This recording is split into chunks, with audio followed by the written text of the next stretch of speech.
Hi, this is Rebecca Castillo speaking from Swarthmore College. Hope your Wednesday is going well. Today I'm going to talk about how the U.S. Secretary of Education, Betsy DeVos, is unfit for her role because she supports for-profit colleges that scam low-income minority students.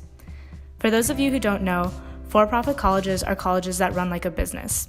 They have investors and quotas for students and spend a lot of time and energy on recruiting. According to Reuters, the University of Phoenix spends $400,000 a day on ads. Nonprofit colleges, such as Swarthmore, spend less than 1% on ads. In an NPR interview with a former for-profit college recruiter, the recruiter explains how for-profit colleges are appealing to low-income minority students because they offer part-time and online classes and also seem much more affordable at first. However, most students don't even make it to graduation, and those who do often end up with no job prospects and lots of debt. In a 2014 episode of Last Week Tonight, John Oliver discusses this. Here's the clip now. This is where we meet one of the biggest drivers of student debt, for-profit schools, like University of Phoenix and ITT Tech. Most of them are publicly traded on Wall Street, and they run commercials like this. One evening I was watching TV, and then an ITT Tech commercial came on, and I decided to give them a call. I think my education has paid off tremendously. I got into the field of aerospace. It's been over 12 years now. There's nothing I would change about my life. We've been married almost 10 years now. We have 2 beautiful boys. Everything is perfect. For-profit schools account for nearly a third of all student loans, despite having just 13% of our country's students. That is way out of proportion. And part of why for-profit schools account for so much student debt is that they are not cheap. I was surprised to learn how expensive tuition at the for-profits is. 5 to 6 times the cost of a community college, and as much as twice a 4-year state university. Wow. 5 to 6 times the cost of a community college. Plus, you don't even get to hang out with a study group full of lovable scamps for let's say, for how long? For let's say 6 seasons in a movie. But if you are wondering why they charge so much, it is nothing to do with the quality of education.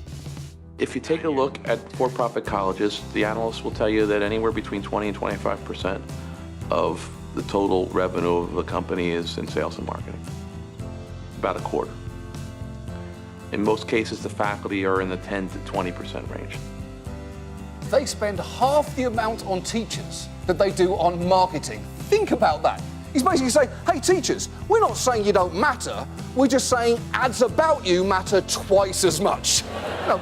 During the Obama administration, policies were introduced to regulate for-profit colleges and ensure that their graduates were graduating with jobs and less debt. This was called gainful employment and was created in order to protect students targeted by for-profit colleges. In July 2018, the New York Times ran an article reporting on Betsy DeVos's work on rolling back the policies implemented under Obama.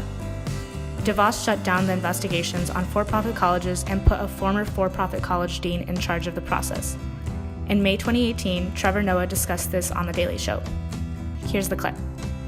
Now, the Obama administration cracked down on for-profit schools for deceptive practices, right? It helped push some of them out of business and forced others like DeVos University to pay more than $100 million in settlements. But now, under Betsy DeVos, the Education Department is shutting these investigations down, which makes sense when you learn who she put in charge of them. The team of investigators, believe it or not, is led by a former dean at DeVos University, one of the schools under investigation. By last summer, Secretary of Education Betsy DeVos had installed Julian Schmoke, who is a former dean at DeVos University, to head the unit.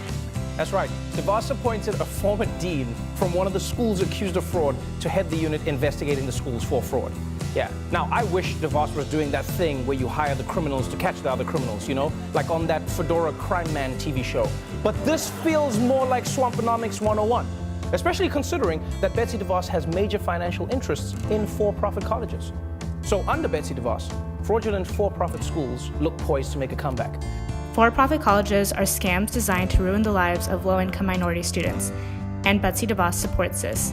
It's clear she's unfit to be the Secretary of Education. Thanks so much for tuning in, and I hope you learned something new.